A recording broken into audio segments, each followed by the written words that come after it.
Good morning, everyone. Before I get started on why we're here, as I look out into the crowd, I just wish that the families of gun violence in this city got this much attention, because that's who really deserves the amount of attention that we're giving to this particular incident. So this morning, I come to you not only as the superintendent of the Chicago Police Department, but also as a black man who spent his entire life living in the city of Chicago. I know the racial divide that exists here. I know how hard it's been for our city and our nation to come together. And I also know the disparities, and I know the history. This announcement today recognizes that Empire actor Jussie Smollett took advantage of the pain and anger of racism to promote his career.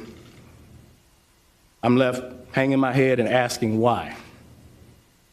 Why would anyone, especially an African-American man, use the symbolism of a noose to make false accusations? How could someone look at the hatred and suffering associated with that symbol and see an opportunity to manipulate that symbol to further his own public profile? How can an individual who's been embraced by the city of Chicago turn around and slap everyone in this city in the face by making these false claims? Bogus police reports cause real harm. They do harm to every legitimate victim who's in need of support by police and investigators, as well as the citizens of this city.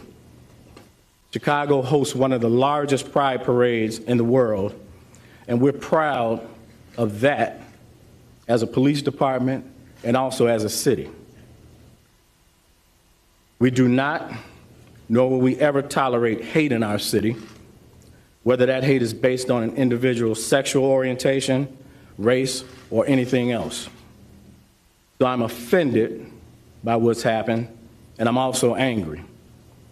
I love the city of Chicago and the Chicago Police Department, warts and all. But this publicity stunt was a scar that Chicago didn't earn and certainly didn't deserve. To make things worse, the accusations within this phony attack received national attention for weeks. Celebrities, news commentators, and even presidential candidates weighed in on something that was choreographed by an actor. First, Smollett attempted to gain attention by sending a false letter that relied on racial, homophobic, and political language. When that didn't work, Smollett paid $3,500 to stage this attack and drag Chicago's reputation through the mud in the process. And why? This stunt was orchestrated by Smollett because he was dissatisfied with his salary. So he concocted a story about being attacked. Now, our city has problems. We know that. We have problems that have affected people from all walks of life, and we know that. But to put the national spotlight on Chicago for something that is both egregious and untrue is simply shameful. I'm also concerned about what this means moving forward for hate crimes.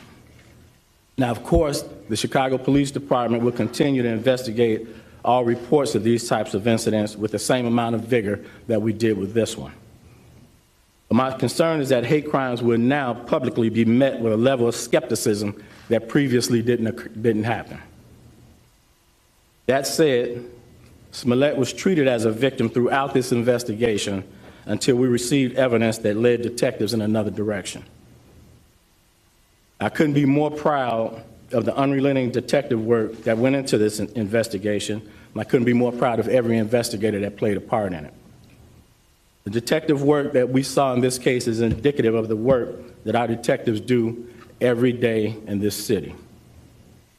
This case in particular involved hours of video evidence, which when combined with old-fashioned police work, uncovered the truth. These detectives deserve all the credit in the world for carefully analyzing the leads and the evidence for weeks before coming to their conclusion. I'd also like to thank the FBI for their help in this investigation. The FBI's partnership with CPD has been pivotal in this particular case. I only hope that the truth about what happened receives the same amount of attention that the hoax did. I'll continue to pray for this troubled young man who resorted to both drastic and illegal tactics to gain attention. I'll also continue to pray for our city, asking that we can move forward from this and begin to heal. And now I'd like to call up Commander Edward Watnicki, who personally led this patient and deliberate investigation, to walk everyone through how the Chicago Police Department arrived at this point.